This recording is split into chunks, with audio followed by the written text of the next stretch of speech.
രാഹുലിനെതിരെ ജാമ്യമില്ലാത്ത വകുപ്പുകൾ ചേർത്ത് ഉടൻ കേസെടുക്കും. പിന്നാലെ അറസ്റ്റിനും സാധ്യത.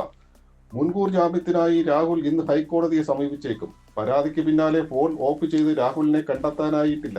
പാലക്കാട്ടെ MLA ഓഫീസ് പൂട്ടിയിട്ട നിലയിലാണ്. പാർട്ടി സസ്പെൻഡ് ചെയ്തുവെങ്കിലും തദ്ദേശ തെരഞ്ഞെടുപ്പ് പ്രചരണത്തിന് കോൺഗ്രസിനായി രാഹുൽ സജീവമായിരുന്നു. ഇന്നലെ പാലക്കാട്ട് കണ്ണാടിയിൽ വീട് കയറി പ്രചരണം നടത്തുന്നതിനിടെയാണ് യുവതി പരാതിപ്പെട്ടത് അറിയുന്നതും തുടർന്ന് മുങ്ങുന്നതും. രാഹുലുമായി ബന്ധമില്ലെന്ന് നേതാക്കൾ ആവർത്തിക്കുന്നുണ്ടെങ്കിലും തിരഞ്ഞെടുപ്പ് ഗോതയിൽ UDFന് നന്നായി പ്രതിരോധിക്കേണ്ടി വരും. ലൈംഗിക പീഡനത്തിന് പുറമെ ഗർഭചിത്രത്തിന് നിർബന്ധിച്ചു, വധഭീഷണി മുഴക്കി എന്നിങ്ങനെ ആരോപണങ്ങളാണ് പരാതിയിലുള്ളത്.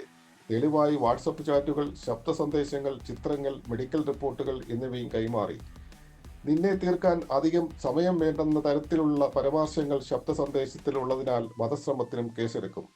ഇന്നലെ വൈകിട്ട് 4 യുവതി ഒരു വനിതയോടൊപ്പം മുഖ്യമന്ത്രിയുടെ ഓഫീസിലെത്തി വിശദമായ കാര്യങ്ങൾ പറഞ്ഞു പരാതി എഴുതി നൽകിയിരുന്നത്.